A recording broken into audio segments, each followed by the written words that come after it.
طیب الریح، خوشبو بہت عمدہ، آئے گا اور بولنا شروع کر دے گا ابشر بالذی یسرک، اے قبر والے جو چاہو خوشی، میں تمہیں خوشی دینے آیا۔ یہ کہے گا پہلے اپنا تعارف تو کروا۔ اور سوچو سے یہ ہے احسان ہمارے نبی علیہ السلام کے، ہم مرتے قبر میں جاتے پھر جا کے پتہ چلتا، مگر غیب دان نبی علیہ السلام نے سب کچھ پہلے ہی بتا دیا ہے۔ وہ مرد بولتا ہے اور قبر والا پوچھتا ہے بتاؤ تم کون ہو؟ وہ آگے سے جواب دیتا ہے انا عملک الصالح، میں تیرا نیک عمل ہوں، میں تیری پرہیزگاری ہوں، میں تیرا تقوی ہوں، میں تیری زبان کی تلاوت قرآن ہوں، میں تیرے لب کا درود و سلام ہوں، میں تیری نماز ہوں، میں تیرا روزہ ہوں، میں تیرا حج ہوں، میں تیری زکات ہوں، میں تیری سماجی خدمت ہوں، میں تیرا لوگوں کے دکھ سکھ میں شریک ہونا ہوں، میں تیری اہل سحرگاہی ہوں، میں تیرے نوافل ہوں، میں تیرے گرمی کا روزہ ہوں، میں تیرے لب کے تلاوت قرآن ہوں، میں تیرا جہاد ہوں، میں تیری تبلیغ ہوں۔ تو نے دنیا میں مجھے ٹائم دیا تھا، میں قبر میں تمہیں ٹائم دینے آیا ہوں۔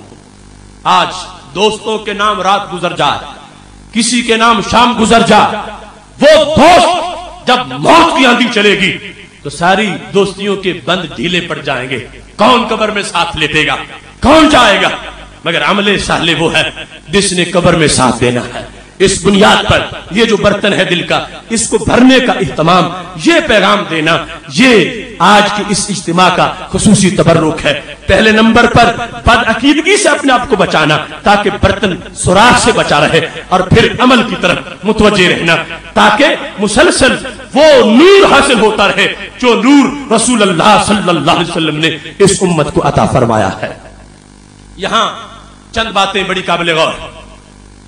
وہ جو بدعقیدگی والا سوراخ ہے، اس کے علاوہ ایک وبا جس کو نام نہاد روشن خیالی کہا جاتا ہے۔ آج دین پر رائے زنی، ہر شخص اس کو اپنا حق سمجھتا ہے۔ تھڑے تھڑے پہ مجتہد بیٹھے ہیں، بہت سے ایسے جو دین کو مشورہ دینے کی کوشش کرتے ہیں۔ کئی ٹی وی چینلوں کے نام نہاد سکالر اور دانشور وہ اپنی آلودہ فکر اپنی عقلی کمزوری میں لپیٹ کر امت کے سپرد کرنے کی کوشش کرتے ہیں۔ یاد رکھنا، ہم نے کلمہ عقل کا نہیں پڑھا، ہم نے کلمہ حضرت محمد مصطفیٰ صلی اللہ علیہ وسلم کا پڑھا ہے۔ آج لوگ معیار بنا بیٹھے ہیں، کہتے جس بات کی عقل کو سمجھ آ گئی، ہاں وہ تو شریعت ہے، ہاں وہ مانتے ہیں۔ جس کی عقل کو سمجھ نہ آئے تو ہم کیسے مانیں؟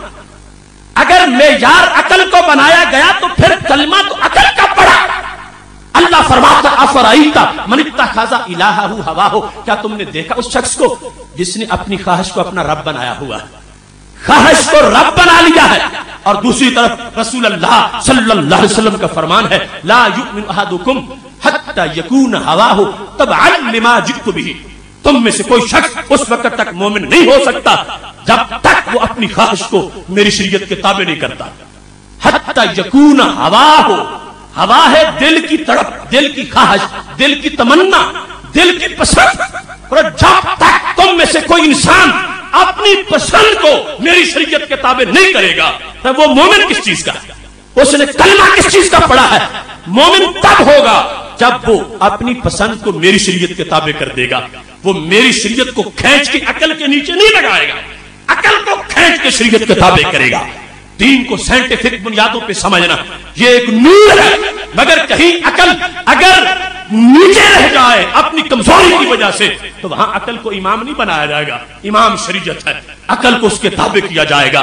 ما کان للمؤمن ولا مؤمنۃ اذا قضى الله ورسوله امرا ان يكون لهم الخيرة من امرهم، اللہ قرآن میں ارشاد فرماتا ہے کسی مومن مرد اور کسی مومن عورت کے لیے یہ جائز نہیں ہے کہ جب اللہ اور رسول علیہ السلام کا حکم آ جائے تو یہ آگے اپنی بات کرے کہ میری سوچ یہ کہتی ہے، میرا دماغ یہ کہتا ہے، میں یہ کہتا ہوں۔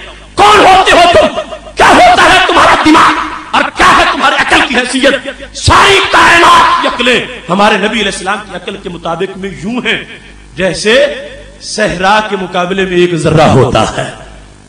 اس واسطے آج کا یہ فطور جو نام نہاد روشن خیالی کی شکل میں آ گیا ہے اور گمراہ ڈاکٹر، گمراہ پروفیسر اور گمراہ دانشور جو قوم کو لوٹنے کے لیے اس قسم کی آلودہ افکار کو